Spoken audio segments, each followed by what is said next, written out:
où on a voulu présenter sous forme d'exposition tout ce qui est à voir et tout ce qui concerne Vauban dans le Morvan. C'est une sorte aussi de premier pas dans tout ce qu'on peut faire en termes de développement sur cette thématique-là, puisque l'objectif c'est que justement le Morvan de Vauban devienne une grande thématique et qui soit un des points d'accroche de termes touristiques de notre secteur du Nord Morvan, du Morvan et de la Vallonnée. Et on ne s'arrêtera pas simplement à la Bourgogne, puisque maintenant on a une nouvelle région qui s'appelle Bourgogne-Franche-Comté. Donc on aimerait bien aussi aller jusqu'à Besançon. Et évidemment, Besançon, c'est une grande citadelle, et c'est là où se trouve le président des sites majeurs de Vauban. Et c'est vrai que cette année, on a beaucoup travaillé avec des offices de tourisme, donc l'office de tourisme d'Avallon, celui de l'Orme, du parc bien sûr, Vézelay, voilà. Donc ils sont venus nous aider pour la partie touristique et nous ont apporté leur soutien professionnel. Et même Bourgogne Tourisme nous soutient dans le projet puisqu'ils nous suivent. Et l'ADT de Lyon et la Nièvre nous suivent aussi sur ce projet-là. Un visuel et un nom. Ce qui a été quand même déjà très long en termes de travail parce qu'il fallait quelque chose qui rappelle le Morvan, quelque chose qui parle de Vauban. Bon, on n'a pas été très original, un Morvan de Vauban. Oui.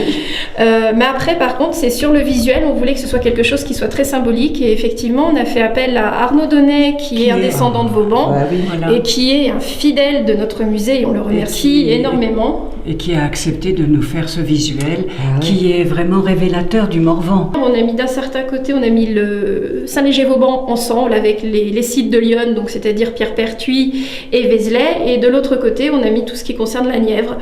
Dans Lyon, j'ai oublié aussi Avallon, puisqu'il y a la statue de Vauban à Avallon également, qu'on a aussi beaucoup mis en avant.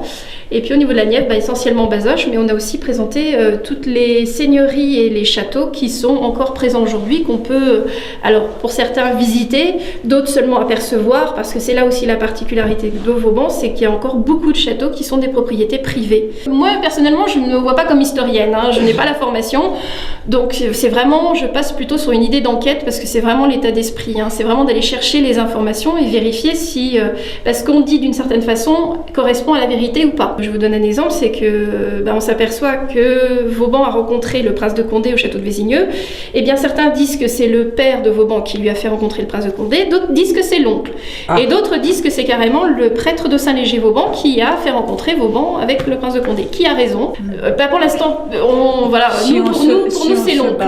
Si on se base sur le récit de Pujol, qui a fait un gros livre sur Vauban, c'est l'oncle, qui était déjà dans l'armée, qui était un militaire, alors que le père de Vauban n'était pas militaire. Il était plutôt dans la campagne, et il était spécialiste de la greffe des arbres fruitiers.